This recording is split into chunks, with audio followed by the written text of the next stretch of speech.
Radio Classique. 7h30, 9h, la matinale de Radio Classique avec Guillaume Durand.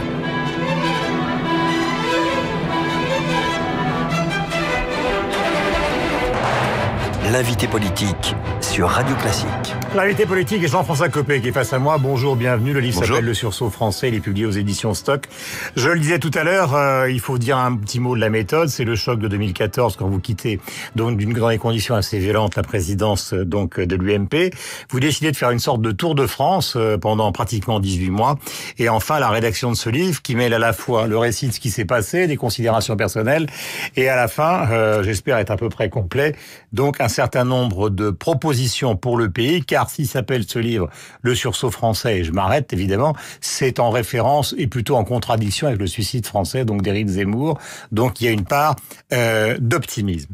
La première question qui m'a surpris dans le livre, c'est qu'en termes de, je voudrais commencer par parler de vous, en termes de communication, vous laissez entendre finalement que votre génération qui aime bien ça, vous avez été assez mauvais, à la fois au moment de la présidence de l'UMP, après dans l'affaire du pain au chocolat, et peut-être sur d'autres épisodes.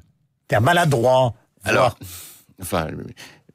ce que j'ai surtout voulu essayer de décrypter, parce que j'ai trouvé que ça faisait partie de ce travail de résilience qu'il me fallait faire, c'était de comprendre comment parfois des polémiques peuvent naître, parce qu'en France, on n'a pas le droit de nommer les choses. Et je trouve que c'est dommage. Ça, c'est l'histoire du pain au chocolat. Oui, c'est l'histoire du pain au chocolat. Ouais. Vous reconnaissez vous-même dans le livre que vous avez fait en gros une connerie, c'est-à-dire que c'était pas explicable dans les conditions. Enfin, il s'agit d'un homme qui vous parle de ça dans une barre d'immeuble où effectivement.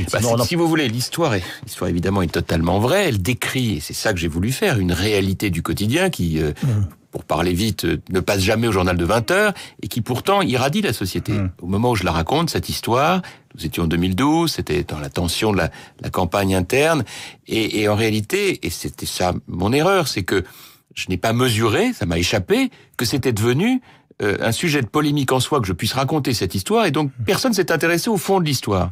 C'est d'ailleurs intéressant parce que l'édito que je viens d'entendre de Guillaume Tabar est très remarquable sur ce qui s'est passé avec Madame Vallaud-Belkacem. Je veux juste appeler l'attention sur la chose suivante. Le sujet, ça n'est pas Madame Vallaud-Belkacem. Bien sûr qu'elle aurait dû s'indigner plus, mais ne nous trompons pas de combat. Le combat, c'est qu'un homme, en France, ait pu tenir de telles horreurs. Non, Jean-François Copé, à vous. Est-ce que, pardonnez-moi, vous avez trouvé que la formulation est un peu hard, mais est-ce que, à propos de la présidence, par exemple, de l'UMP contestée, vous n'avez pas fait la connerie vous le dites vous-même, de reprovoquer une élection? Plein de gros mots, là, vous. Non, mais parce que c'est de reprovoquer vous-même une élection, vous le dites dans les livres.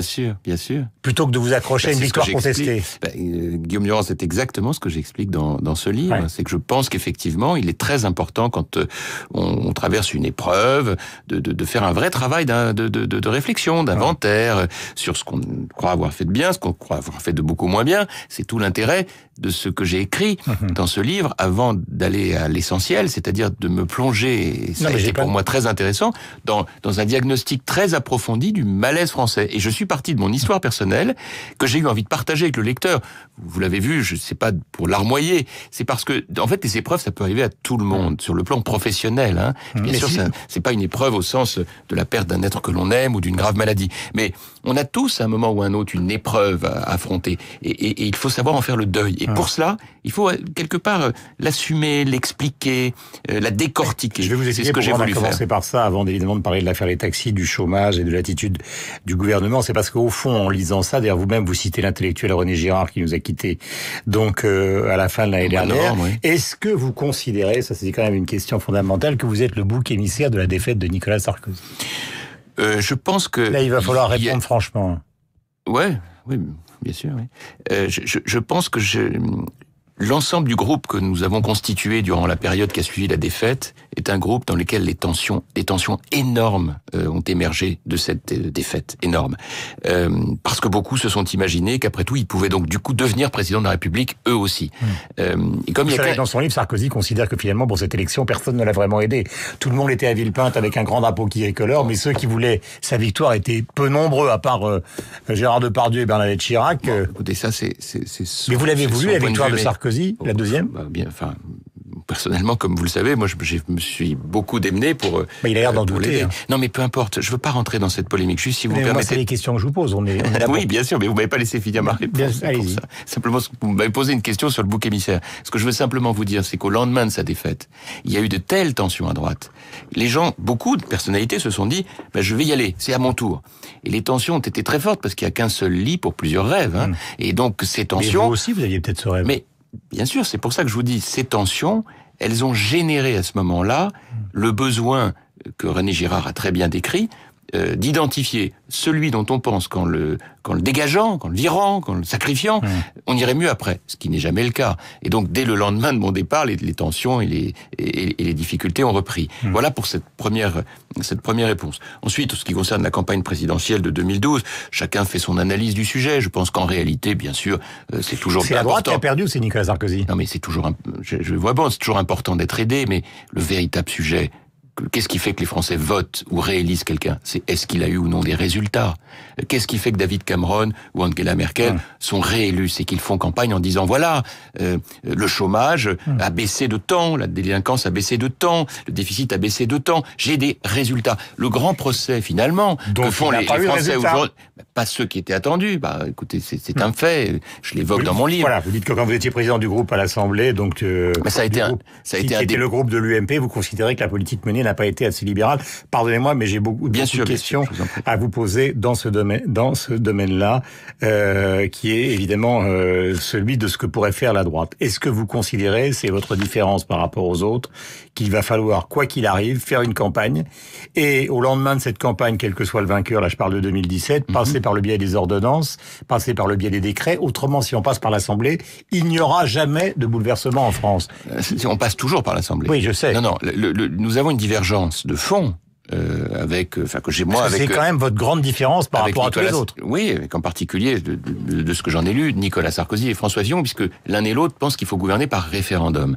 Et moi, je suis vraiment dans une opposition complète avec cette idée, parce que quand vous êtes élu au mois de mai, président de la République, sur un projet pour lequel les Français vous disent maintenant faites-le, et que la réponse est non, parce que dans 3 mois on fait un référendum pour que vous vous prononciez, vous les Français, sur ce pourquoi vous m'avez élu 3 mois avant, c'est tous les risques. Si le référendum est perdu, il n'y a plus de quinquennat. Je pense qu'en réalité, la méthode de gouvernement sera la clé de voûte du sursaut français. Et je préconise que ce soit par ordonnance, c'est pas en dehors du Parlement. C'est qu'on discute pendant la campagne et on dit... Exactement, c'est le principe du contrat. C'est le principe du contrat. On est avec les Français pour faire campagne. Quand on arrive le 2 juillet, on arrive avec la liste des ordonnances que le Parlement autorise le gouvernement à mettre en œuvre. Vous avez lu le livre de Nicolas Sarkozy ? Pas encore, non, mais je vais le lire. Il vient de il ne parle pas de vous, il parle, disons, assez chaleureusement d'Alain Juppé, assez chaleureusement de Dominique de Villepin, avec qui il s'est beaucoup battu, et pas franchement chaleureusement de François Fillon, et vous, il vous évacue dans la bataille à droite, quoi. C'est-à-dire qu'en gros, Copé, circuler, il n'y a rien à voir. En gros, peut-être qu'il aurait mieux fait de pas exister. Enfin, c'est assez violent dans une sorte de silence. Oui, moi, personnellement, c'est pas des sujets sur lesquels j'ai très envie de me prononcer, parce que j'en ai soupé suffisamment de toutes ces petites phrases. D'ailleurs, dans mon livre, vous l'avez vu, il n'y a pas une seule attaque personnelle vis-à-vis de qui que ce soit. J'ai avec Nicolas Sarkozy, comme avec quelques autres, mais surtout des divergences de fond sur ce qu'il faut faire pour notre pays, beaucoup plus que de savoir qui a aidé qui est gentil, qui est méchant. Vous voyez comme tout ça, vous l'avez relevé vous-même, est relatif et contingent en fonction des circonstances. Est-ce que vous allez aller aux primaires? Le livre laisse entendre que forcément vous allez y aller. Je crois surtout que ça dépendra des circonstances, parce que c'est une décision qui est lourde et d'importance, et que je veux d'abord aujourd'hui présenter mes idées, et on verra. Mais c'est plutôt oui. Vous pouvez pas dire que vous avez les divergences fondamentales avec tout le monde et ne pas aller défendre ces idées auxquelles vous croyez. Je vais défendre ces idées. Je vous dis, mais je ne sais pas, je vous dirai ça le moment venu. Je comprends très bien, votre question, elle est légitime. Je peux pas y répondre aujourd'hui. Ce serait pas raisonnable. Le temps, mais parce qu'il faut laisser un peu de temps. et que j'en ai besoin.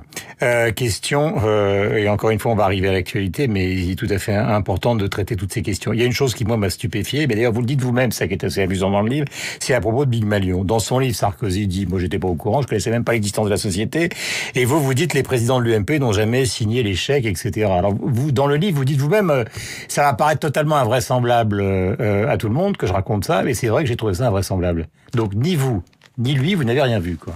Écoutez, moi je parle pas pour les autres. Non, mais je parle pour vous. Mais puisque vous me posez la question pour moi, il y a une enquête en cours. Il faut laisser la justice travailler. La seule chose que j'ai voulu raconter dans ce livre à propos de cette lamentable affaire, dans laquelle j'ai été désigné comme coupable idéal par une certaine vindicte. C'est pour ça que c'est bien de laisser la justice travailler. À l'heure où nous nous parlons, je ne suis l'objet d'aucune poursuite ni de mise en examen. Mais, mais juste pour finir, totalement invraisemblable. Bien sûr, sauf que je voudrais juste prendre à témoin les dirigeants d'entreprises, les dirigeants de grandes organisations et leur dire qu'en fait, personne n'est jamais totalement à l'abri de ce genre de vulnérabilité. Donc vous êtes fait voler par des collaborateurs.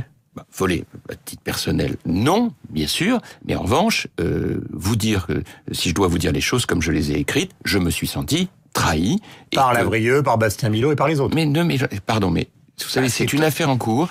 On peut pas mettre comme ça des noms en pâture. C'est un peu plus compliqué. L'un d'entre eux était mon directeur de cabinet, l'autre était dans une entreprise prestataire, en l'occurrence Big Malion. Attendons la fin de l'histoire et que la vérité éclate. Faut pas aller trop vite, vous savez. À force d'aller trop vite, sans regarder les dossiers dans le détail, on jette des noms en pâture. Donc je dis juste ce que j'ai écrit et sur lequel j'ai voulu partager en fait avec beaucoup de Français en me disant ce qui m'est arrivé peut arriver à n'importe qui.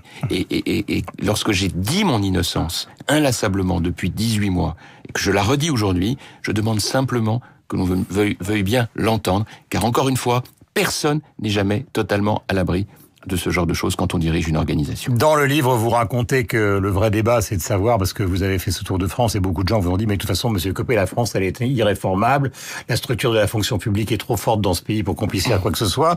Donc vous prenez les exemples anglais, Thatcher et Cameron qui dans un débat... Et allemand, bien sûr, mais vous parlez d'exemple de Cameron qui, dans un débat, justement, s'est affronté avec quelqu'un qui lui disait qu'il était hors de question de remettre en cause le modèle social britannique, qui lui a dit, si, on va le faire. C'est une question, donc, de vie ou de mort, on ne le ferait pas suffisamment en France. Alors prenons un exemple d'actualité, parce qu'on va terminer par l'actualité, c'est important. Ce soir à 18h, les chiffres du chômage, on va bien voir.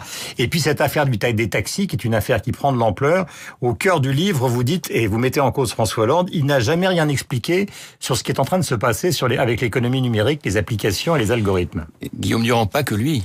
C'est certainement l'une des grandes fragilités des responsables politiques français depuis des années, dans toutes les familles politiques, et c'est sans doute ça aussi que les Français nous reprochent, c'est de ne pas avoir pris le temps d'expliquer le monde dans lequel on était rentré. Ce monde dans lequel on est rentré... Mais là, aujourd'hui, sur l'actualité, il y a une faute du président français. Écoutez-moi, ce monde dans lequel on est rentré, il y a une caractéristique, c'est que le numérique est partout, et qu'il a changé la vie des gens. Et donc, on ne peut pas décréter que ça n'existe pas.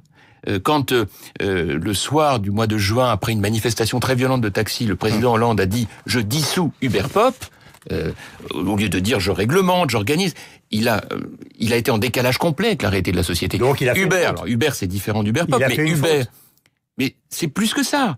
C'est un déni de la réalité de la société. Il faut que chacun comprenne que ce monde dans lequel on est rentré, il y a certes des difficultés, mais il y a aussi des opportunités. Et moi, je pense qu'il ne faut pas qu'on soit hypocrite, qu'on dise que il faut accompagner les taxis, bien sûr, mais il faut aussi comprendre que les modèles ont complètement changé. C'est vrai pour les taxis, mais c'est vrai pour la santé. Quand vous lisez les ouvrages de Laurent Alexandre, par exemple... Sur la fin de la mort. Mais oui, qui vous explique que d'ici peut-être 20 à 30 ans, on envisagera sérieusement de pouvoir vivre jusqu'à 120 ou 130 ans. C'est toute la vie qui change. Et les taxis, c'est la même logique, c'est-à-dire celle d'une société qui se transforme et dans laquelle il y a des opportunités. Un exemple concret. Lorsqu'on dit quelle horreur les jeunes... Quand on temps sur le rendez-vous de 8h30 pour le rappel des titres. Pardon. Quand on dit quelle horreur, il faut absolument que les jeunes aient du boulot dans les banlieues. Bon, très bien. On oublie un petit détail. Beaucoup d'entre eux travaillent chez Uber. Question, Manuel Valls vous a appelé après justement les événements de 2014 et vous avez l'air surpris. Est-ce que vous considérez aujourd'hui, et je le signale, c'est pas la peine de le commenter, mais est-ce que vous considérez aujourd'hui que la candidature de François Hollande, on attend les chiffres du chômage ce soir à 18h, est une candidature automatique ou pas du tout? Ça, c'est vraiment de la décision du président de la République. Mais moi, vous pouvez avoir un sentiment. Non, mais moi, je n'ai absolument aucun avis à avoir sur ce sujet. Enfin, mais vraiment, vous faites de l'analyse politique tous les jours. C'est les conditions de votre retour. Si vous commencez pas à réfléchir à ce que font les autres... Non. D'abord, vous pouvez me le dire plus gentiment. Non, mais je vous le dis très Moi, gentiment. je fais l'éloge de la bienveillance dans mon livre. Deuxièmement, je peux pas avoir réponse à tout. C'est pas mon objectif. Je ne peux pas répondre à cette question. C'est de la décision du président de la République, de sa famille politique. C'est à eux de savoir s'ils doivent ou non faire une primaire. J'appelle juste l'attention sur le fait qu'on est en état d'urgence et qu'on a besoin que notre pays soit Vous revoteriez l'état d'urgence? Bien sûr. Bien sûr, puisqu'on n'a pas mieux aujourd'hui. Et vous revoteriez la déchéance de nationalité aussi. Je pense qu'il faut aller plus loin, parce qu'en fait, et c'est ce que je propose d'ailleurs dans le sursaut français, il faut réorganiser notre appareil de sécurité. Nous sommes sous-sécurisés en France. Et donc je propose le recrutement de 50 000 policiers, gendarmes, magistrats, gardiens de prison, et que cela ne peut se faire que si l'on met fin à l'emploi à vie dans la fonction publique pour les nouveaux entrants, et qu'ainsi les Françaises et les Français qui veulent servir notre pays pendant 10, 15, 20 ans, puissent, plus ou moins d'ailleurs, puissent le faire sous la forme d'un CDI, ce qui donnera plus de souplesse de gestion et de marge de manœuvre pour l'État, pour organiser et réorganiser la sécurité de notre pays. Les menaces aujourd'hui sont omniprésentes. Lors d'un dîner ce soir, on saura quelle est la version définitive qui a été donc choisie pour la déchéance de nationalité. Il semblerait que dans la Constitution, il n'y ait plus la référence à la binationalité. Est-ce que ça vous va ? Écoutez, ça a tellement changé que je sais même plus ce qu'il faut penser. Voyons la version que le président nous proposera. La seule chose que je puisse vous dire, c'est que ça ne réglera absolument pas la lutte contre le terrorisme. C'est une mesure qui a pour seule vocation, et c'est important, d'apaiser la douleur et la colère des Français après les drames que nous venons de vivre. Mais ne mentons pas sur le fait que la lutte contre le terrorisme, c'est pas par la déchéance de nationalité des binationaux qu'on y arrivera. François Fillon, et c'est ma dernière question, a dit dans son livre que Nicolas Sarkozy était un plébéien teigneux. Il a raison. Mais je vous ai dit tout à l'heure que c'était des sujets dans lesquels vous ne me retrouverez plus. J'en ai tellement fait des petites phrases autrefois. Je suis plus là-dedans. Et Fillon, c'est un mauvais perdant? C'est pas que c'est lui, vous qui l'écrivez, oui, plus ça ou moins. C'est vrai. C'est peut-être d'ailleurs... À propos de la présidence de l'UMP. Oui. Bon, c'est vrai, oui. Enfin, c'est vrai au sens où le problème, en fait, n'a pas été le résultat. C'est ce que j'explique. C'est plutôt la perception. Et ça m'a amené à penser que ce qui comptait, finalement, c'était pas seulement la réalité des faits, mais la perception par l'opinion publique, par les commentateurs. Donc il faut veiller à ça. Et c'est pour ça que j'ai fait une erreur, moi, au moment de cette campagne interne, car j'aurais dû tout de suite provoquer une nouvelle élection plutôt que de laisser le doute, alors même que dans les faits, j'avais gagné électoralement, j'ai perdu médiatiquement. Jean-François Copé, le livre s'appelle Le Sursaut français, il est publié aux éditions Stock. Vous pouvez retrouver cette interview en vidéo sur Radio Classique FR et sur Twitter. Merci d'être venu ce matin et d'avoir parlé librement avec nous. Il est 8h33, le rappel des titres. Et évidemment, donc, les éditorialistes qui vont nous retrouver. Bonne journée à vous. Merci. Partir en croisière, ça se prépare. Pour en parler, Viviane Richer, directrice générale de Un Océan de croisière.